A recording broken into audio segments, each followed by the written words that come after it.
Very well. Hope everybody's doing good. Good. You have such a busy schedule. I have a crazy schedule. A crazy schedule, you're right. It would be much easier if everyone stayed healthy and no one got sick, but unfortunately. Okay, let's give it a minute. We'll wait till everyone gets on. Hey there. Hi there, everybody. Hope everybody's well. I'm back in the office again. That's what this looks like. Oh, okay. Yeah, that's And right. I left my computer glasses at home, so it's easier for me to not have glasses on. Can I ask you a question about what you were teaching on Shabbos? Sure. You were talking about Korach in heresies. And, and then Mark was listing, went through a list of heretics throughout history. His favorite heretics, right. And the question is, who pushes the line? When's it a break and when's it a bend? Like he listed Paul. Paul is a break, right? Well, it's all right. Go ahead. Finish the question. So finishing the question is applying that to today. Is Peter Beinart a bend or is he a break?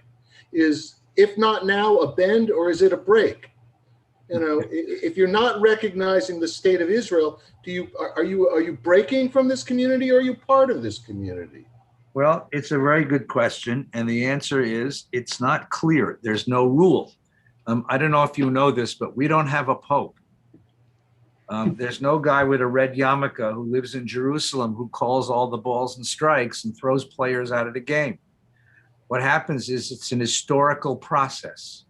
So just to take one sort of minor example, when Hasidism started and when it got popular in Eastern Europe, the Misnagdim put the Hasidim into cherem, which means they declared the Hasidic movement heretical and said that you're not to have anything to do with them, and then, just for fair measure, the Hasidim then put the Misnagdim into cherem, right?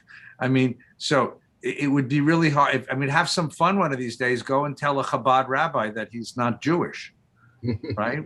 And, and by the way, that was an old joke. There was a very famous interview with a very famous scholar of Judaism named Tzvi Verblovsky, who was one of the great students of Gershon Scholem, and he was a professor of Jewish thought at the Hebrew University. And someone asked him once, what world religion is closest to Judaism? And his answer was Chabad, And so the question is, there's no pope, so there's no established authority. So the question is, over history, which lines of Jewish development remain in the circle over the course of history, and which lines of Jewish development depart? So Christianity departed. Now, it departed rather explicitly 300 years after Jesus. The interesting question is whether Paul is really a departure or not. Certainly, the book of Matthew is not a departure. If you read the book of Matthew, it's a very Jewish book. It's a Jew who is worried about what becomes of us now that the Holy Temple is destroyed, and what is the core of our being as Jews. And he's offering the idea that the Messiah came and was killed and didn't finish his mission, and we are to hold the world together until the Messiah returns to finish the job.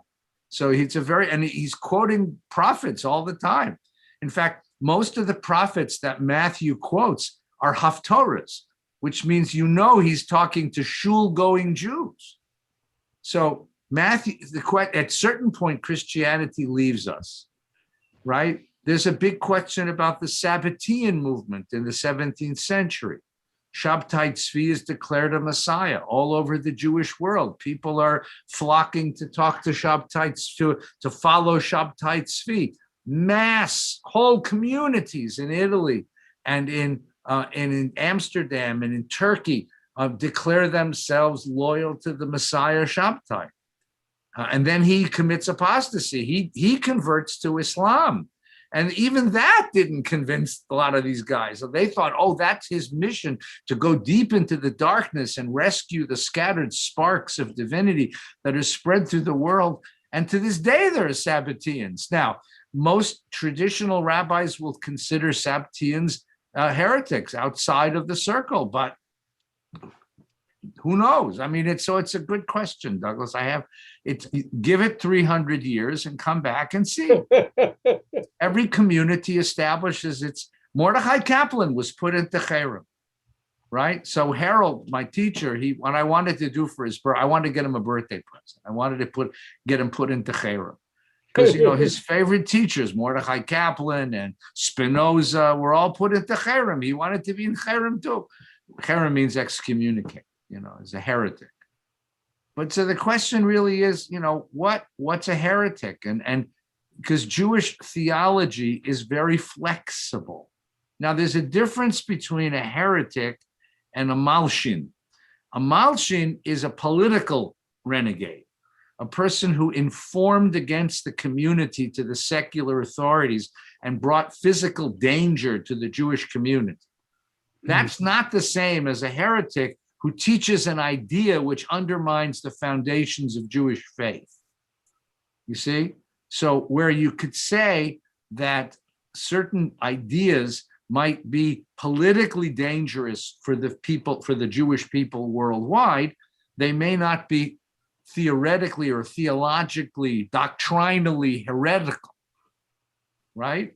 Because frankly, you could play the game the other way. If you were going to say that Peter Beinart is a heretic, and because he doesn't see Israel and the Palestinians the way you do, we could go exactly the other way and say that the settler movement, these crazy guys who go and build these spontaneous settlements on the West Bank, are equally heretical because they are undermining the future security of the state of Israel by making it impossible for Israel to ever make a territorial compromise with the Palestinians. You can play the game on the left or the right, you see? Well, so it was more than just Beinart saying he doesn't like the Palestinians. It's like he no longer recognizes the Jewish state. that's not true. He recognizes the No, he Jewish doesn't. state. Oh, yes, he does. Perfectly does. He has family that lives there. He certainly does. And He recognizes the Jewish state. He just wants to see the Jewish state live up to his idea of Judaism. That's what he wants. And what he's decided is that until Israel comes to some conclusion of its negotiations with the Palestinians, he's going to do everything he can to resist the continued occupation. What he's arguing against is what Bibi Netanyahu argued for, which is the normalization of the current situation where Israel has not come to a resolution with the Palestinians, simply occupies and governs a great number of them.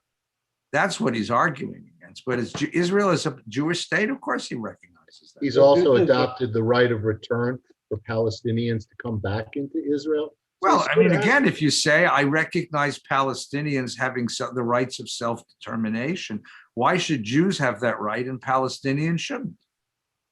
I mean, there's a moral question to be asked there. And as a moral question, I think he's probably right. As a practical political question, I think he's loony. I think that's a lunatic position. I mean, there were Chumash Indians living on my land, on my house, where my house is today, and I would gladly invite them for Shabbos, but I'm not giving them my house. I think I've lived there long enough now to have some claim on the land, But do we need to come to some accommodation with the Chumash who live where I live and where you live? Yeah, that probably is a moral thing to do. Yeah, Stanley, you want to say something? I wanted to say that I think that This isn't the book of Ruth, by the way. So that those of you just some join of us. these arguments are not for the sake of heaven. They're for the sake of the individual who's making the argument. And the Who's to say? That's the problem. right. Everyone So believes they're there's right. I'm a Jewish husband. I know I'm never right. I've learned that. My wife has taught me that very well. So that's why God blessed me with a GPS in my car. Then I don't have to depend upon my own rights. I can simply say, look, Nina, it says turn right. I'm just following what the little lady said, right? So for those of you just joining us, this is Valley Beth Shalom Lunch and Learn. I am Rabbi Ed Feinstein. I welcome you back. We are going to be doing the book of Ruth today, but we're talking a little bit about the leftover questions from Shabbos, which is, and it's only Wednesday. You're allowed to eat Shabbos leftovers on Wednesday. So we're talking about whether there is such thing as heresy in Jewish theology, in Jewish life. Are there people whose opinions about things have by necessity, have pushed them outside the realm of Jewish life? Douglas claims that Peter Barnard has pushed himself out. I am claiming that Peter, no matter how much we might disagree with his positions, has not yet pushed himself out of the Jewish people. There we go. I didn't claim it. I'm asking the question of how far. You could claim it. It's okay. Whether he's in or out, in the same sense that the Satmar are not. You could ask the same question of the Satmars. They think they're Jewish, the Satmars. Okay. They certainly dress the part. Either that or they're Amish. But listen, the Satmar also is anti-Zionist. So if you're an anti-Zionist, are you by necessity an anti-Semite? It's an interesting question. So Lois is saying yes. So Lois would have nothing to do.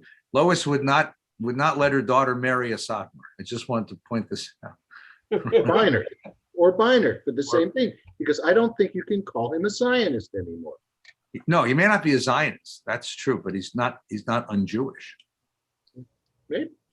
It depends. If Zionism is where you're drawing a line, you have to be a Zionist to be in. Maybe he's out. Well, then the question is, what's a Zionist? You and I live in America, speak English, and have rooted ourselves in a diaspora community.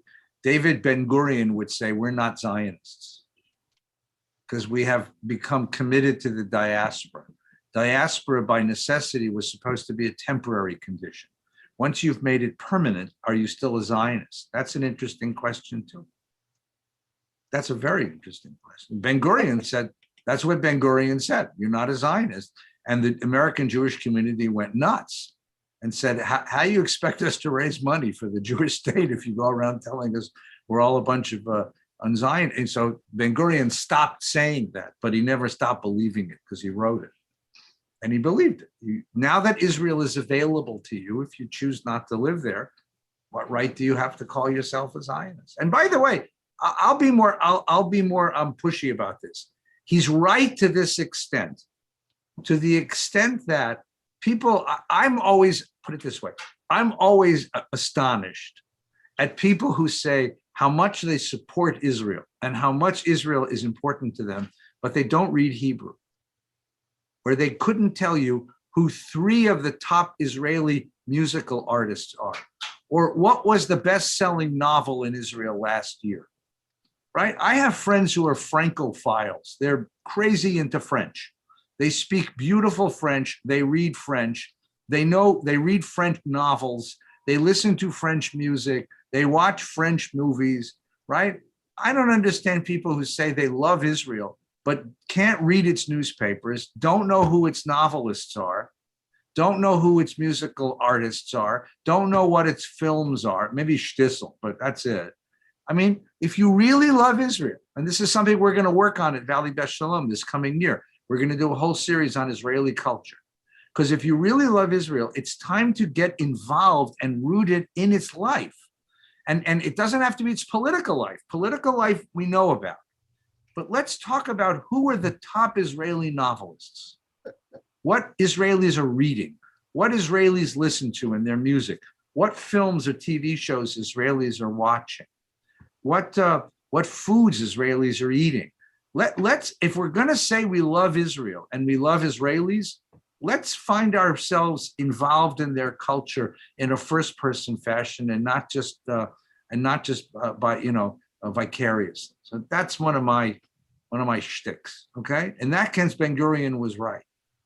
David, did you want to ask something? Well, I feel that it seems to me that taking these positions of yes, no, right, wrong, it's very difficult not to do that. But it is part of the problem, it seems to me. And that we want to have a dialogue I was very impressed in Israel when I was there at some of the dialogues I understood that were going on. And some of those dialogues are so very difficult, but without them, I don't see how we're ever going to get anywhere. And even with them, we're having a tough time. I don't know if you have any thoughts about that. You are muted now, Ed. I think that's a very wise point of view. And I think that your first point is very important. To the extent that we not draw boundaries, to the extent that we can really hear each other and not build walls and boundaries and borders, but really listen to one another, is the extent that we'll have a community for the future. Every time you build a boundary and say, those people are out of bounds, you're cutting off a piece of the body politic, right? And I think that's a very wise way to think about it. I try to listen. I mean, I listen to Beinart. I listen to people on the right. Naftali Bennett's the new prime minister. I got to listen to him. Got to listen to Lapid. Got to listen to the people on the left, right? I have a lot of sympathy with both sides, because I think in some ways, like, my heart is with the left and my brain is with the right, right? So I'm like this. I'm like the Wizard of Oz, right? So, I mean, that's really, I'd love to be able to do the right thing in the world. Unfortunately, God put us in the world's worst neighborhood. And every choice carries life and death consequences. And there's no room for mistakes. There are other countries where you can be a little more generous with the people, with people you're dealing with, the politics, because you're not on the edge of extinction. But Israel's on the edge of extinction every single moment, and that has to be recognized in terms of our calculations. I like your point about knowing the culture, because I've felt for some time that we as Westerners, as people in the United States, we really can't understand that culture in which all of this is happening. Yeah. We can read the novels in translation. I mean, everything's translated now. I read Haaretz every morning in translation. I'd love to read it in Hebrew. I can read it in Hebrew, but awfully slowly. Okay, but you can read it. But we need to be engaged in this stuff. We can't be completely illiterate in Israeli culture. We need to understand its internal culture, and we don't. We really are in a different world. We really are in a different world. All right, Douglas, you're thinking of something, so go ahead. Yes, well, in terms of Israeli culture, my first trip to Israel, I went on an evening to the Tel Aviv port, where Adidas was hosting a base camp for European football championships, which they were putting on big screens. There wasn't a gringo among this. I was there with a couple of Israeli friends. There was, we were the only ones talking English in the entire place. And it was like the most authentic Israeli experience, sitting there watching, two European nations play soccer against each other. Right. And that's worth doing, just to feel a little bit of the foreignness of that culture. Because it's very easy to stay in an Anglo-Israeli bubble, even in Israel. There are streets where the signs are in English and the shops are familiar. You really got to go and feel how Israelis live in order to really understand how that way of life is not the same as ours. Look, I didn't take my 18-year-old to the Army Induction Center when he turned 18. That is a major. I took my kid up to college when he turned 18. That's a major difference in the way that we structure our existence. Because that experience of taking your kid to the Merkaz Giyus, the induction center for the army, is one of the great moments of Israeli parenting. It's both thrilling and absolutely terrifying. And so much of Israeli life is built around, believe it or not, that moment and the experience of the army and the experience of emergencies. And this is something we have to come to understand if we're going to understand Israelis. And not just understand them, this is something we have to understand if we're going to say we support Israel. And I think that people who support Israel should engage in its culture. Yeah, Stanley, go ahead. And let's get to. I was just going to say that I've been to Israel many times with many different groups. And there are people there who I think have only a minimal understanding of the culture, but a very strong feeling of how it is when they get there that's different from, let's say, outside of Zionism, what I call Zionism anyway. Yeah. And they have this attraction, if you want to call it that. It's just that they have it from what we would have to call somewhat outsider instead of insider. Right. Right. Okay, folks, welcome. Good morning. Nice to see everybody. Lovely to have this conversation. So let's take a look together. We have been learning the books of Ketuvim, the third section of the Hebrew Bible, and we have made our way through the book of Ruth. And last week we came to the sort of crisis moment where Ruth has her moment of truth. And I tried to point out that when you read Bible, you always look for the question. There's always a question in the text. And the question in the text is what the whole text comes to be about. That is to say, all of the text is a pretext in order to present a certain question. And the question of the third chapter of the book of Ruth is when Ruth goes to Boaz in the threshing floor in the nighttime and engages in intimacy with him. He asks her, "Who are you?" And that really is the question. Who are you? And how do you determine who you are?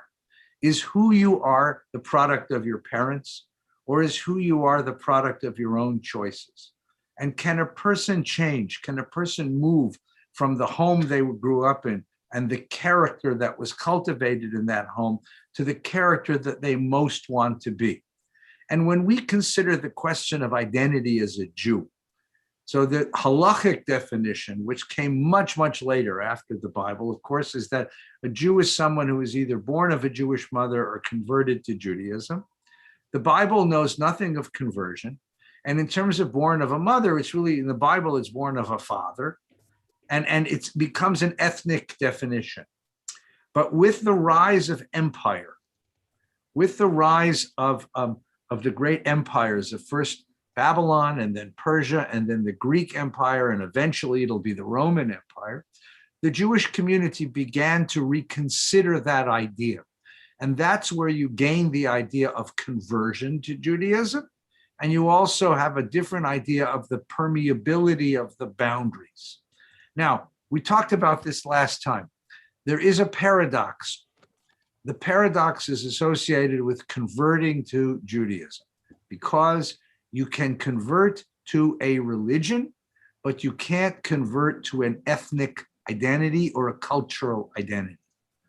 You convert to a religion by adopting its practices, by adopting its beliefs, by hanging around with people who practice its beliefs and practice its practices, its disciplines. You can become a Methodist. You become a Presbyterian. You can become a Muslim. You can become a Buddhist. But can you become an Irish person? Can you become Italian? Can you become Polish? Can you become American? Because that's something different. First of all, ethnic identity, the word ethnic implies family. It's something you're born into. It's not entirely that way, because if I do move to a place, I can begin to take on the ways of that culture. But culture is very subtle. Culture is very subtle, and it takes a long time and a lot of work to become fluent in a culture and part of that culture and to appropriate that culture. Let me take two silly examples that are just incidental to this. Number one, speaking the language, but with an accent. Okay? If you speak, I speak Hebrew with a horrendous American accent, which means even though I speak grammatical Hebrew most of the time, right? An Israeli stops me right away after one or two words and knows that I'm not native to this place and knows that I'm not exactly fluent in the culture. Same way with anyone who speaks English to us. You know, you'll hear an English speaker who speaks English, but you know that they're speaking with a Mexican accent or a Chinese accent or an Israeli accent or a German accent, even a British accent. Even English with a British accent tells you this ain't an American. And the idea that, because even though you speak the language, you aren't fully rooted in the culture. Okay, the other example, which I used before, is the idea of being a daughter-in-law or a son-in-law. Right? My in-laws love me. They've been wonderful to me, but I'll never belong to their family the way their kids belong to their family. And so Ruth, who is in fact a daughter-in-law and wants to become part of the Jewish people, the question is she ever really going to be part of the Jewish people? And can anyone really become part of the Jewish people? You can convert into the religion, but can you really convert into the culture? And this becomes a sticking point. So before we get back to the book of Ruth and come to the denouement, the end of the book, let's take a look, a quick historical summary of the way that this whole notion of entering our people, converting and becoming part of us, was seen by the tradition. Okay, let's see. So I gave you the book of Ezra. So the book of Ezra it takes place after the return to Eretz Yisrael. And the people come and say, we've married people from the land. And he doesn't tell them to convert. He tells them to banish their wives and children and start over again. The book of Ezra does not believe that conversion could ever really work. Now you get into the Talmudic tradition, which is, if we're following, it's about 400 years ahead, right? Okay, so here in Talmud Kiddushin, right? And they shall be my people, says Ezekiel. Rabbi Bar Chuna said, compared to proselytes are converts. Israel are given a somewhat higher status. For it's written of Israel, I will be their God and they'll be my people. Whereas a proselyte says, whoever hath pledged his heart to approach me, saith the Lord, ye shall be my people and I'll be your God. Okay? So Rabbi Bar Chuna says, we do accept converts. Converts are Jewish, but they'll never be exactly what we are.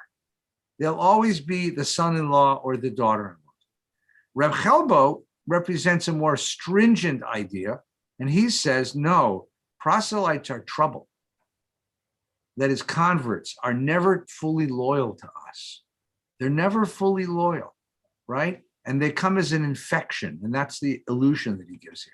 So you have an opinion in the tradition, one opinion which says that converts can enter the people Israel, but they'll never be what we are, what we born Jews are.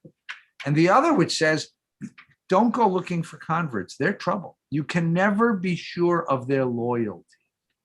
You can never be sure that they'll be fully assimilated into the community. They'll never be us. That's an opinion in the tradition.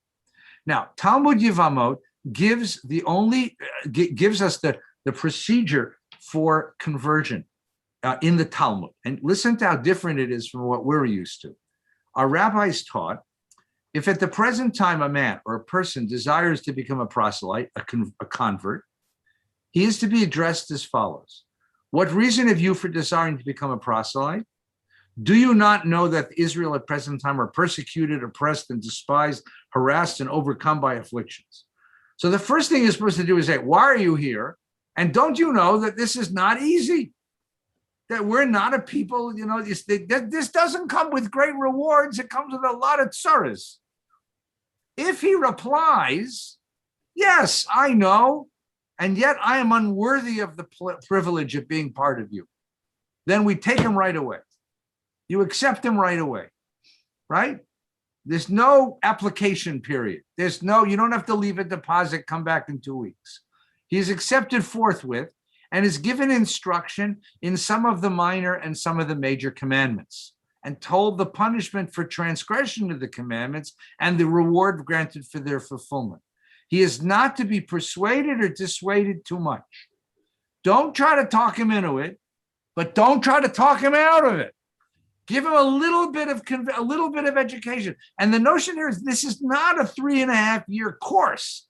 You just teach him how to light Shabbos candles. There's a big argument among rabbis all through Jewish history about how much does a person need to know in order to join the Jewish people. The conversion class here at the AJU that my dear friend Rabbi Adam Greenwald runs is about a 6-month course. I think it's 18 sessions, 3-hour sessions. And there are other rabbis who will take a lot longer and others who take a lot less time. But once you've instructed him, according to the Talmud, in a few mitzvot, because his desire to become Jewish, despite the disadvantages of that status in the world, is enough to prove his loyalty. That's what the Talmud is trying to tell us. Whether he knows, all the animals that are kosher and all the animals are not, that's not important. What's most important is that desire of the heart. He is not to be persuaded or dissuaded too much. If he accepts all the restrictions pointed out to him, he is circumcised forthwith, right? Forthwith is a great word. And then arrangements are made for his immediate ablution. Ablution means mikvah. He goes to a bath. Now, remember, circumcision in those days was also rather risky. So this is also a test of his loyalty. And when he comes up, you throw him in a mikvah, you hand him a towel, he's Jewish. So the Talmud makes this relatively simple. We do accept converts as long as they really, really are sincere in their desire to be part of the Jewish people. So now I want you to see two lines of ideals. One line which says, we do accept converts. You should not make life too hard on them. As long as they're sincere in their desire to live a life of Torah, then they should become part of our community. The other line which says, they'll never be fully like us. Maybe it's not a good idea to have them all the way to the radical position of we don't accept converts altogether. You're either born Jewish or you're not. And you get those two lines of ideology, right? Yehuda Halevi in the 11th century, listen to his idea, right? So Yehuda Halevi is imagining a conversation between a king, he's the king of the Khazar kingdom in Central Asia, who has a dream that an angel tells him to come and find truth. And he invites a Christian, he invites a Muslim, he invites a philosopher, and he's not convinced by their truth. When he invites the rabbi turns him on. It was part of an ancient myth that there was a people in Central Asia, the entire kingdom converted to Judaism. And this is the story of that process. So this is the Rabbi Yehuda Halevi's imagination about this conversation. The king said, the rabbi teaches him that unlike philosophy, which teaches, or science, which teaches you truth from looking up at the stars, our truth comes from a Torah. And the Torah was handed down to us from the generations that came before us. So the king says, if that's true, if your truth came from the generations before you, then your belief is confined to yourselves. You're the only ones who have it, your truth. Because it's passed down in your family. It's an heirloom. And the rabbi says, yeah, but any Gentile who joins us unconditionally shares our good fortune without, however, being quite equal to us. So you can become Jewish, but you'll never be 104% ivory soap Jewish, right? The law was given to us because God led us out of Egypt and remain attached to us because we are the pick of mankind. We are genetically superior. And you can come and practice Judaism, but because you're not as genetically advanced as we are, you'll never be complete. And he gives them this sort of theory of this, right? God chose the Jewish people as his people from the nations of the world, allowed his influence to rest on them. They were addressed by God.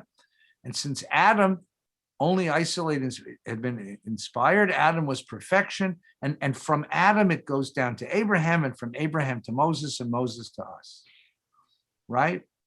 And then the king asks him the operant question, well, if that's how God created people and created you as a sort of superior race, wouldn't it have been better or more commensurate with divine wisdom if all mankind had been guided in the true path? Why didn't God give the Torah to everybody? And why didn't God give this genetic advantage to everybody? Wouldn't that have made more sense? And the rabbi answers, yeah. And wouldn't it have been better for animals to have been given reason? Now, that's a very racist argument, because what he's saying is Jews are as different from Goyim as humans are as different from animals. That's the comparison. We are all biologically separate. The spirit of prophecy rested on one person who was chosen from his brethren and the essence of his father. It was he in whom this divine light was concentrated. It's Moses. He was the kernel, everyone else was the shell. In other words, Moses was the most superior of all of us, but where's more superior to you? In the end of the story, by the way, the king does convert and the kingdom converts, and the rabbi sticks around to try to teach them. But it's this Yehuda Halevi's position that the Jewish people is racially, as it were, or genetically distinguished from the rest of humanity and a little bit above humanity is an idea that sticks with us. And you can understand why it became popular. It becomes popular when you're an oppressed people. Through the generations of oppression and persecution and exile and exclusion, one of the defense mechanisms was to embrace this idea.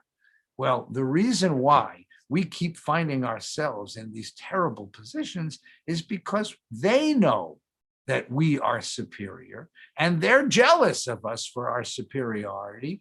And when we have to rationalize why the world treats us so badly, it's because after all, they're barbarians and we know the truth and they're just barbarians. So if anybody recognizes this, you should. Because what if you're a kid in the 30s or the 40s, a Jewish kid in Cleveland, and you and your friend have to walk through a rough Italian neighborhood to get to Cheder, to get to Hebrew school every afternoon. And every afternoon, the rough Italians and the rough Italian community beat the crap out of you. So when you get to Hebrew school and you're bruised and broken and angry and depressed, what do? You start making doodles in your machberet about what it's like to be mild-mannered and weak and impotent on the outside, but a man of steel on the inside. In other words, Superman is really Yehuda Halevi. It's the same idea, right? I'm different from you. You're just a human being. I come from another planet, right? And I have a big S on my chest, but it's underneath my shirt. You can't see it. Call it tzitzis, right? Right. And I have my fortress of isolation somewhere far away. It's called the shul. And I have all the wisdom of my civilization. It's called the Torah. And you barbarians will never have it. So beat me as you will. Someday I will take off my costume and you'll be afraid of me. And that's the idea. That's how an oppressed people maintains some sense of its place in the world without internalizing that sense of inferiority. Okay. All right, one last one. I think I promised you one this last time.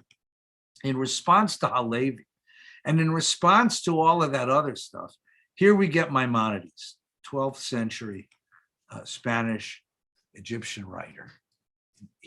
And what does he say? He sent a question. A man named Ovadia is a convert to Judaism. And Ovadia was asked to pray one night in front of the Amud, lead Maariv, right? And he gets to the line in the prayer book, Eloheinu ve'Elohei avotenu, our God and God of our fathers. And they stop him. And they say, you can't say that because your fathers did not worship this God. And Ovadia is humiliated. And he slinks off into his privacy to feel terrible. And he writes Maimonides an email. And he says, am I allowed to say Eloheinu ve'Elohei avotenu, my God and God of my fathers? And Maimonides writes him back this beautiful letter. He says, as every native Israelite prays and recites blessings, anyone who becomes a proselyte, a convert throughout the generations and unifies the name of the Holy One, that's the Shema, as it is written in Torah, is a pupil of our father Abraham. And all of them are members of his household. Thus, you may say our God and God of our fathers, for Abraham, Olav Shalom, is your father. For since you have entered beneath the wings of divine presence and attached yourself to him, there is no difference between us and you. Toward father, and this is the end, there's a long gap here. And here's the end of the tshuva, the last two lines of the tshuva of his answer to Ovadia. Toward father and mother, we are commanded honor and reverence, right? Honor your mother and father, right? Toward prophets, we have to obey them. But toward converts, toward proselytes, we are commanded to have great love in our innermost hearts because God in his glory loves converts. Ve'ahavta et hager. Ve'ahavta et hager in the Torah means you will love the stranger who lives in your midst. But Maimonides means that retranslates that to mean you will love the convert. You're not commanded to love your parents. You're not commanded to love your rabbi, although you're welcome to. You're not commanded to love prophets, but you are commanded to love the convert. That's what Maimonides teaches. So we have these two lines of ideas based on the paradox of converting but not converting. And that becomes a great issue. That becomes a great issue in Jewish law. Even today, it's an issue. Let's finish Ruth today, shall we? Everybody okay so far? Any questions? Any questions before we get on to the next piece? Okay, let's jump in then, and let's go to the 4th chapter of Ruth. Ready? So Ruth, you remember, has her night with Boaz, and Boaz told her, I am a redeeming kinsman, but I'm not the closest redeeming kinsman. Let me show you those two laws, because it's the conflation of two laws, right? Leviticus 25. If your kinsman is in straits, he has trouble, and has to sell part of his holding, his property, his nearest redeemer shall come and redeem what his kinsman has sold. So the family has right of first refusal on any property in order to keep it in the family. Everybody see that? If a man has no one to redeem but prospers and acquires enough to, he can come back and buy it later, okay? So that's the first rule. You can't sell property to the open market until you've offered it at a competitive price to members of the family, and it goes priority according to how close you are, relatively, okay? Deuteronomy 25, second law, ready? When brothers dwell together and one of them dies and leaves no son, the wife of the deceased shall not be married to a stranger outside the family. Her husband's brother, and in this case, brother means any relative, starting with priority with his blood brother, but then cousins, okay? Her husband's brother shall unite with her, named just as it sounds. He shall take her as wife and perform the leaver's duty, which means he'll have a child with her. The first son that she bears shall be accounted to the dead brother, Ben so-and-so, not Ben, this guy who got her pregnant, but Ben, the dead first husband, that his name may not be blotted out in Israel. But if the guy doesn't want to marry his brother's widow shall appear before the elders of the gate and declare, my husband's brother refuses to establish a name in Israel for his brother. He will not perform his duty. The elders will summon him, and if he insists, I'm not going to marry her, right, the widow goes up, pulls the sandal off his foot, and spits in his face. It's a humiliation because he wouldn't perform the duty of protecting his brother's memory. So now, two laws. One, property must be sold to the nearest relative. Two, you have to marry your brother if your husband dies. All right, everybody got those two rules? Because those two rules are going to be smashed together. And what happens is the guy who does them is called your goel, your redeemer. Your redeemer. So let's see what happens. Boaz wants to complete this deal with Naomi, with Ruth. Boaz had gone to the gate, that's where the court meets, and sat down. And the redeemer, whom Boaz had mentioned, passed by. That the relative was closer than Boaz. And he said, come over and sit here, Ploni Almoni. The man's name is Ploni Almoni. I'll tell you why that's very funny in a minute, okay? And he came over and he sat down, and Boaz took 10 elders and said, see, and in the presence of the 10 elders, it's in community, it's official, recorded court action. He said to him, Naomi, now returned from the country of Moab, must sell a piece of land which belonged to our kinsman Elimelech. I thought I should disclose the matter to you and say, acquire it in the presence of those seated here and in the presence of the elders of my people. If you are willing to redeem it, redeem it. If you're not willing, tell me, and I'm no, because I'm the next one in line, and I'll redeem it. Okay? And Ploni says, good deal, I will redeem it. Why? Why does he want to redeem it? It's very simple. it's a semi-urban community, right? You only have so much land. You have a village that's surrounded by a wall, and you have fields that are within proximity of the wall for defensive purposes. It's not an unlimited land. So property doesn't come on the market very often. And when property comes on the market, it's a good deal because you'll acquire it and you'll expand your estate. Now, what if he has to pay for it? How's he going to pay for it? He's going to take out a mortgage from the Bank of Bethlehem. How's he going to pay the mortgage? Well, every time there's a harvest on the land, he will make a payment on the mortgage. Everybody get that? Right? What if the price of the land is more than all of the harvests that he will see in his lifetime? Is it still a good deal to buy the land? And the answer is yes, because he will then give the land to his children, and they will pay for it out of the proceeds of the land. And eventually the mortgage will be paid off, and his children or grandchildren will own the land. So even if it's very expensive, it's a good deal because he'll acquire land which is hard to come by. Does everybody understand that? Good. Because watch what happens next. What happens next is remarkable. Boaz says, oh, wait, I almost forgot. Before you walk away, right? Before you walk away, when you acquire the property from Naomi and Ruth the Moabite, you must also acquire the wife of the deceased. You have to perform the leaver's duty. So what's happened here is we've taken these two laws and we've conflated them so as to perpetuate the name of the deceased upon the estate. And then he said, then I can't redeem it, lest I impair my own estate. You take over the right of redemption. I am unable to exercise it. Now, wait a minute. Why was he able to do it before, but not now? Here's why.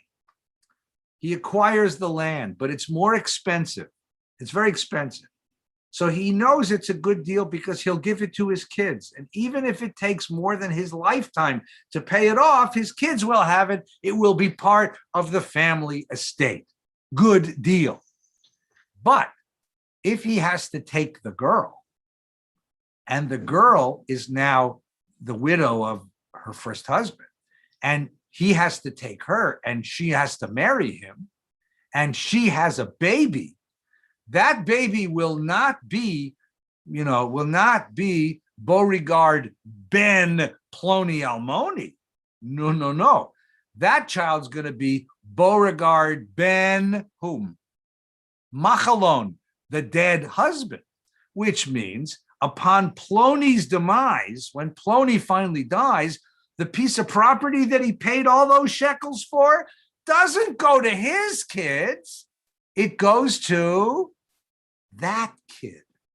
So if it costs him more than one lifetime's worth of harvest to buy that piece of property, he's not going to see more harvests because it's not going to go to his family. It's going to go to that kid. It's a bad real estate deal. Does everybody understand that?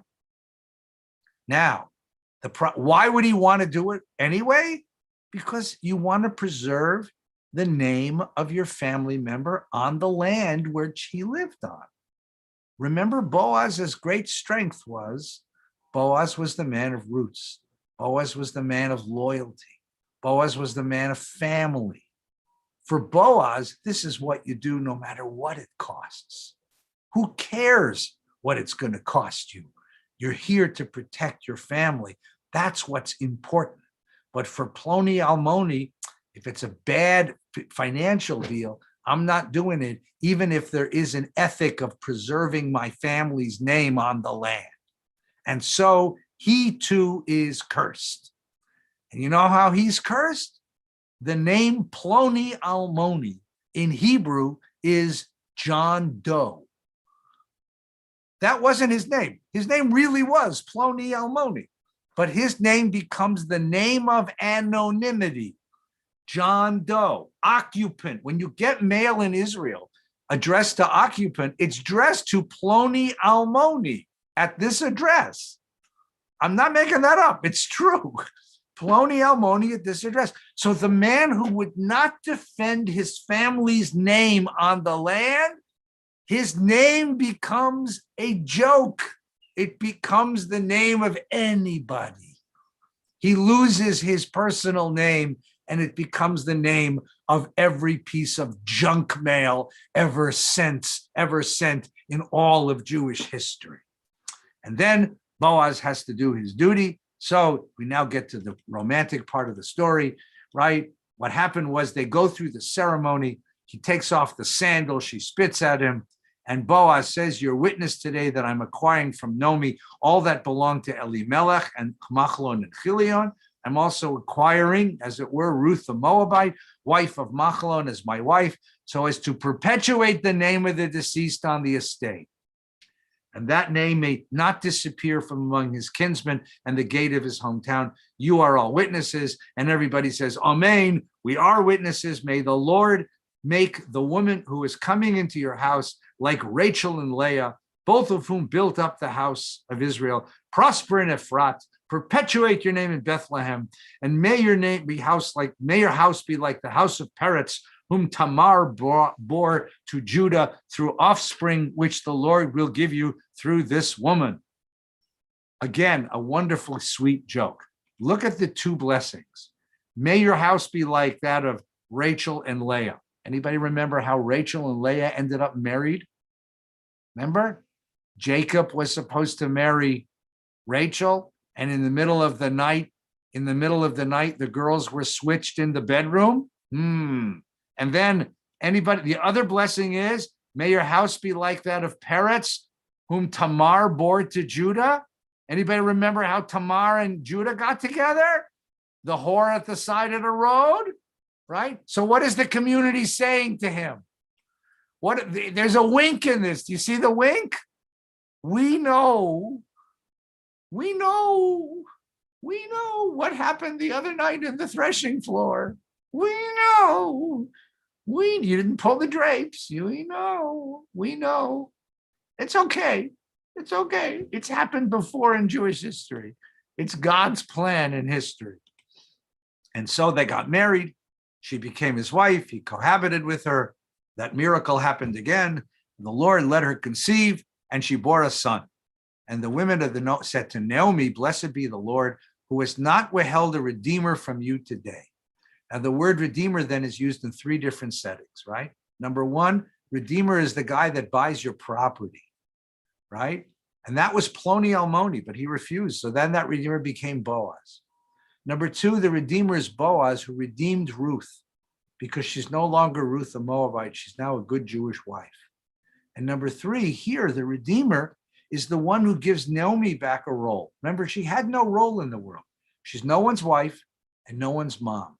But now that the baby's born, she is somebody's bubby. And when you become somebody's bubby, you become somebody. The baby now is the redeemer because it gives Naomi a place on the social map. She now belongs. She's now visible again, right? May his name be perpetuated in Israel. He will renew your life and sustain your old age, for he is born of your daughter-in-law, who loves you and is better to you than 7 sons, which is a phrase that's used with reference to the birth of Samuel, also a woman who lost a great deal, the mother of Samuel. Naomi took the kid, held it to her bosom. She became its foster mother, and the women gave him a name, saying, a son is born to Naomi. Right? I always think that's a funny line because she's the mother-in-law. And poor Ruth is lying in this bed, plotting from having given birth, and everybody's wishing Naomi mazel tov. And they named him Oved, and he was the father of Jesse, the father of King David. So how did the book of Ruth get in the Bible? It's the birth story of King David. But what does it say about King David? King David, who was the person who brought the tribes of Israel together and formed us as a unified people, is the child of a Moabite great-grandmother, of an outsider, an alien, a shiksa, who had within her enough character to want desperately to become part of the Jewish people. And because she was so blessed, she met Boaz, who recognized that she had a place within our people. And therefore, she becomes part of us. When you marry Boaz's love of loyalty and strength with Ruth's love of people and loyalty, you end up with King David, who is the king of our loyalty. And from King David comes the Messiah. You end up with the Messiah. By opening the circle of Jewish exclusivity and making our boundaries permeable and welcoming the outsider, you bring redemption to the world, this says. And so we end the story here. And the story really is captured in the names. Elimelech, my God is king, is the opportunist, the guy who says, I make my own rules. And he leaves the land and leaves his community and leaves his family when there's a drought. And he dies because a person can't live without roots. Machlon and Chilion were doomed from the beginning. Nomi is sweetness until she loses everything. And then she becomes Mara, bitterness. And then she goes back to being sweetness again. Boaz, Bo-Oz, in him there is strength, the strength of loyalty, commitment. That's his strength. And he sees her for who she is. And then there's the word Ruth. What does the word Ruth? It's a Moabite name. But is there any Hebrew derivation? Well, there is one. Her great-grandson, David, is not only a great king and a great warrior, he's a poet.